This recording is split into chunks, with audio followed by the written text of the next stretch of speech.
Hello! Hello everybody and welcome back to the Cast and Paint Company YouTube channel. I am Cassidy. And I'm Brendan. And today we are talking about our favorite watercolor papers and miscellaneous watercolor items. So if you've seen our previous two videos, we've covered paints and brushes. If you want to see those, we'll link them down below. In the first video I said we were going to talk about water brushes and then we didn't, but I'll just throw in randomly. I don't really like water brushes, neither does Brendan. Really. But if I had to choose, I like these Pentel Aquashes. They're super expensive for no good reason. But if you have to get one, some people love these, get this. That's what I'm going to say about this. But for papers, we should start with our wood pulp papers. What? Wood, like cellulose papers like that. Not. Alright, I got it. Alright, so the first brand we're going to mention is Strathmore watercolor paper.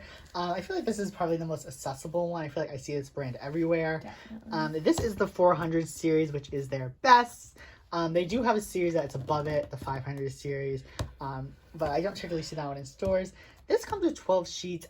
I forget how much these are, but they're not bad for the price. This is a cold watercolor paper. They are a single-sided paper. I enjoy these. I wouldn't say it's technically my favorite paper. This is what I started on, and I do use them for pieces.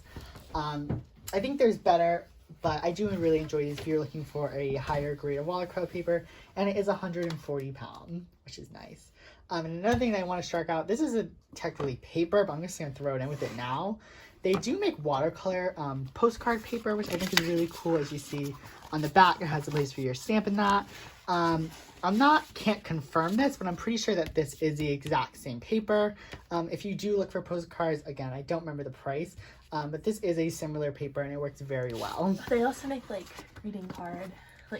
Yeah, they have like different types of things. Again, like I said, I think it's the series. If it's not, it's the series under it, which is the 300 series. But these two actually work pretty well for what they are. And then we're gonna need the visual journal. Those are visual journals. All right. I think that could be the same paper too. Yeah, honestly, I would probably say that these are a similar type of paper. The Strathmore visual journals. They make visual journals for all types. This is, of course, the watercolor one. You can see like the tooth on it or whatever. It's not too textured. It's quite smooth. Yeah, I would say these are probably a very similar, again, if not, it's the series under it. I really enjoy the watercolor visual journals. I use these quite a bit. I'm not sure these are technically supposed to be double-sided, but I do, and you can. I think they are. They work pretty well, and you do get a good amount of paper. You do. The only thing is, of course, it's in a journal. Honestly, if you're gonna just like mess around, I would get this. Before I had these, I would use these just because these are the ones I liked when I was doing like my more serious pieces. But if you don't mind it being in a journal, I would honestly go with this because you get way more bang for your buck. Okay, so in the same row, so student quality papers are going to be made out of wood pulp or cellulose. So then the higher quality papers are cotton. But a paper I have a crap ton of because it's cheap and I wanted some like mess around paper is the Arteza watercolor paper. So this is their premium and this is their expert. So supposedly this is like artist quality and this is like student quality. But this is still cellulose paper. You get two 32 sheet pads for like 20 bucks, so it's pretty cheap. This is the tooth, if you can even see that, of the expert one. And then this is the tooth, which is like, this one's like kind of mechanical looking. I don't know how to explain that, but it's like, this is the student one. They're fine. Some people compare them to the Canson XL, which I don't have to show you right now. We're not bringing that over. But I think it's a little bit better than the Canson XL, but you can definitely do better. I literally just got this for screwing around. This one's two-sided, this one's not. But yeah, so then in the next kind of price category, I guess we could go with the B. This is probably, I would say, my favorite watercolor paper. I use this for all of my like more serious pieces. This is 100% cotton. They come with 25 sheets. As you can see, 25 sheets, and it is 140 pound paper. That is an open one. This is what it looks like. This is honestly, I really love this watercolor paper. This is, again, the best I've ever used or tried, and I heard for a lot of people say that this is probably a step under the Arches. And it's like really, I forget what they are. They're like 10 bucks for a pack. They're really cheap. The only place I've ever seen these in store is at Michael's. Other than that, you'd probably have to buy these online, but I definitely do think it's worth it. And I really like the size of the paper. It's a little bigger than the Strathmore sheet. I'm not sure if you can see exact measurement. Oh yeah, Yeah, it's like 6x9, which is, I don't know what this one is. Oh, this is a 5x5 plus 8.5, so it's just under it. So it's a little bit bigger, but it works very, very well, and the paint in the water absorbs really great. There are rumors I've heard that that company might be going out of business, but I will link it down below if I can find it for a good price. So the next thing is going to be by Strathmore again, and this is their ready cut watercolor paper, and it comes in a bunch of different sizes, but this is, I like to work pretty small, so I have the 5x7, and I'll show you what it looks like. It's 100% cotton, which is the artist grade watercolor. This would be like the series up from the 400. Yes, this is the 500 series, which is premium. And it kind of has two sides. This one's like the really weird mechanical side, and then this is, I think this is the side you're supposed to paint on. But I mean, they don't advertise most watercolor paper being as double-sided, but a lot of artists use the back of certain watercolor paper.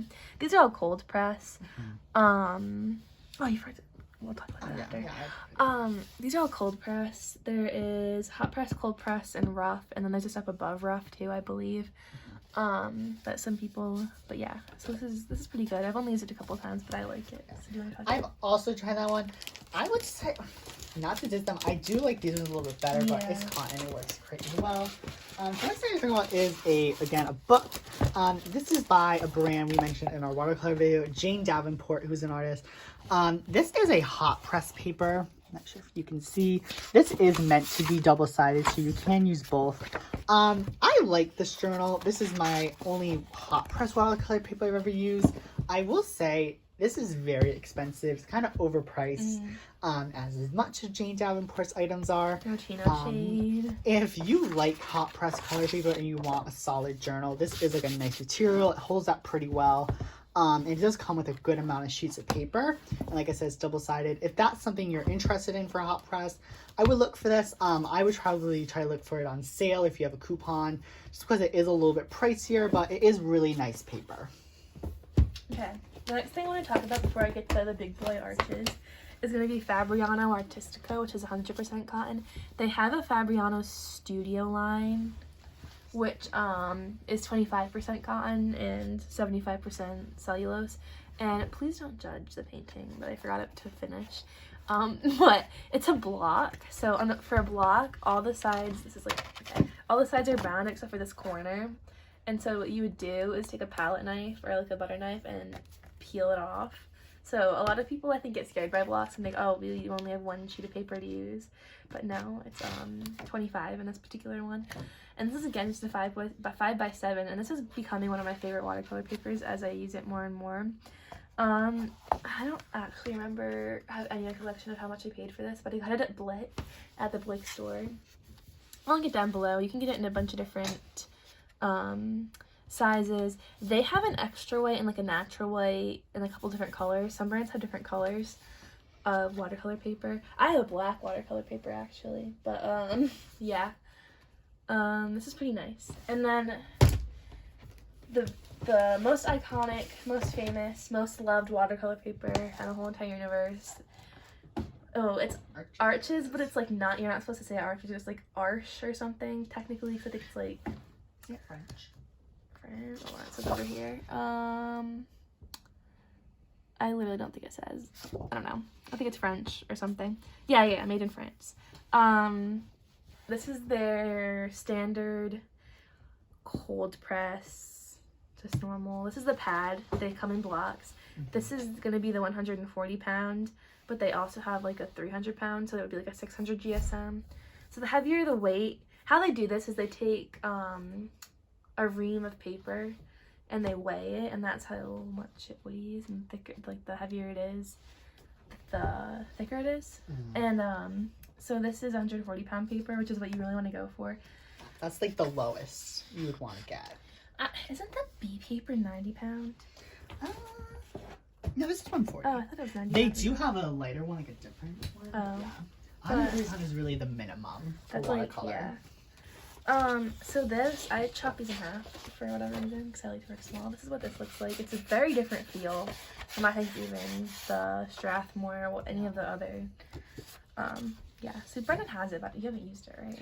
I have actually. I'm just very scared to use it. I only have one pad, plus it's expensive. It's kind of expensive. So that's why I get a little bit more lenient. I would say if you want to try this paper, try to find it on sale. For sure. Yeah. And it's definitely, I don't know if I noticed this, but to get sheets versus a block, it is much cheaper so much to buy cheaper. sheets versus a block. But if you're gonna get a block, do not buy it at Michael's. That is $80. Yeah, you can get it at $80. Blick for far cheaper. Unless it's on sale. Unless it's on sale or you have a coupon or something. The last paper I'm going to talk about, actually, I want to show you the black watercolor paper. I have no idea what it is in that stack, so you have fun. I haven't actually used this. I just got this. This is the rough. I just wanted to show you rough press. Yeah. I just wanted to show you rough pressed. Just to show you. I haven't used it. Can't tell you how much I like it. I like rougher papers. This is a rougher paper, this other artist. I really do enjoy rougher paper. This is what this looks like. It is obviously, I don't even know how much you can see it, but it's a lot thick, a lot rougher of a tooth. And so there's that. But what I really wanted to show you is the Legend Stonehenge Aqua black watercolor paper. Thank you so much for that announcement. Love you.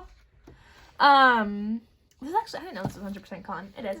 It's 100% cotton. This is black watercolor paper. I don't know why I wrote black there. I think I was testing a pen. But I don't know if this is exactly like their other watercolor, the regular like Legion Stonehenge Aqua watercolor paper. But I enjoy working on this. I wouldn't suggest this for beginners. I think it's better for gouache than it is for watercolor because watercolor is meant to be transparent, but it's fun if you ever wanted to try that. Okay, how long have we been filming? 11 minutes. Okay, we can do the miscellaneous stuff. So first, let's talk about erasers, I guess. We both like the General's Factice brand. I like the Tri 42, and he likes the Black 18. I like the Black 18 too. These are great erasers. They're pretty expensive. Yeah, I like these. This is the one that I typically look for. I've never used that one. But I like this eraser. It works pretty well. And, like, I just think you can get them for only a little bit more expensive than, like, a pink eraser. And I wouldn't recommend putting this on watercolor paper. It's very harsh. Those are easier. Yeah, these are good. I feel like they don't really ruin the paper as much as, you know. So, like, another one, they're not as harsh. Yeah, definitely. For pencil... Oh, well, I have another eraser to show you. This is a,